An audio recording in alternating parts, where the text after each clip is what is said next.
Hi, it's me, Edri, at may bago na naman tayong mini vlog. Time check, it's already 10:35 AM and nagkayayaan na naman ang mga tropang mag-nature. So kahit kulang ang tulog ko, go pa rin a catch! After ko maghilamos at mag-toothbrush, I need to apply sunscreen sa face and body. Syempre, kailangan natin yan to protect our skin from harsh sunlight. So after namin magsaing at magluto ng ulam, nilagay na namin ang mga dadalhin sa motor to ensure na walang nakalimutang dadalhin. Hiniram ko nga rin pala yung extra shades ni Daryl kasi nawawala yung shades ko. Mas muna nga rin pala kami dito sa may Gabon Pulangi Albay to make sure na di kami mauubusan ng gas habang nasa biyahe. At nasa biyahe na nga pala kami at dito kami dumaan papuntang Punta Almara. Dapat sana sa Stone Village kami pupunta kasi naisipan ko kahapon na doon mag-lunch. Kaso napagdesisyonan nila na mag-change venue na lang daw. On the way na nga pala kami papuntang Alyang, Ligao City kasi doon daw ay may napakagandang falls at talagang dinarayo ng mga nature lover din. Noon pa man ay talagang mahilig na akong mag-nature with friends. Bukod sa maganda ang napupuntahan namin, magaganda rin ang mga sceneries and views along the way. And it's so sweet. Summer days can't be beat.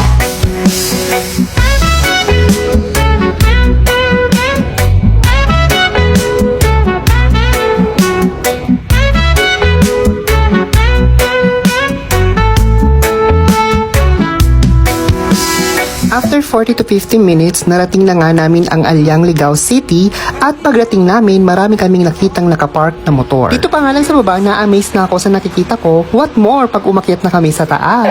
Just let it flow. Dance, dance in the summer heat. Feel the rhythm, move your feet. Sun and Dito kami medyo nag-struggle kasi napakadulas ng dadaanan namin para makatawid sa kabilang dulo and make sure na dapat hindi kayo nakachinelas kasi sobrang dulas talaga. And welcome sa episode 2 for Beat the Heat Summer Edition presenting Alyang Falls! dance with me by the sea. Hey, dance, dance in the summer heat. Feel the rhythm, move your feet. Sun and sand, it's so sweet. Summer days can't be beat.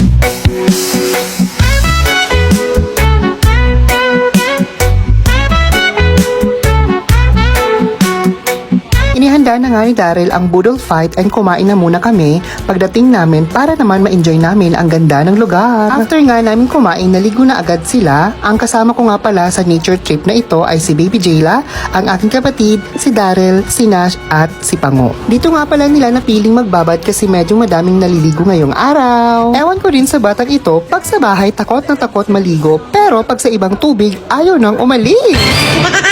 Di ko na din alam kung anong trip nito, basta ang alam ko, nababaliw na siya.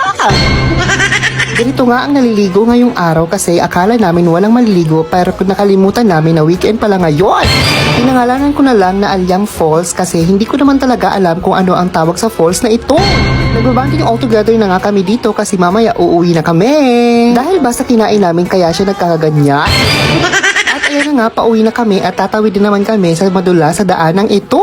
So ngayon ako makakapagsalita kasi kanina hindi marinig yung mga boses namin sa lakas ng alon ng falls. Alon or daloy or I don't know kung anong tawag doon. Basta ngayon narinig niyo na ako. Yun lang, pauwi na kami. Bye!